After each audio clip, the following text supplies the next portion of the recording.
Hello and welcome to Wylie's Baths in Coogee, a historic ocean pool on the eastern suburbs of Sydney. My name is Courtney, I'm the baths manager here and I'm responsible for all things Wylie's Baths. If you do find yourself in Sydney, please come visit us at 4B Neptune Street. It's a nice part of the world. As part of pool operations, we've got all sorts of plumbing fixtures and fittings, including a pool deck shower.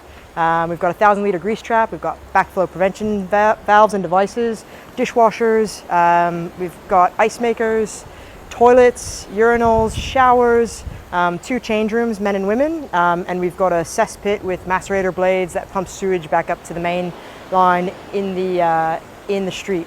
Wylie's is a busy place.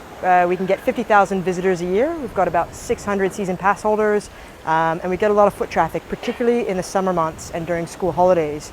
And so if we run into any trouble with those plumbing fixtures or fittings, we call our local man Dave Conroy at the Lone Drainer in Pronto, and he's always there to either offer advice over the phone or come down pretty much at pretty short notice sometimes, especially in that Christmas period when you might really need something fixed pronto. So we can always rely on Dave and the guys at the Lone Drainer in Pronto, and a big thank you to that team for keeping Wylie's Baths operational and for many years, and hopefully for many years to come.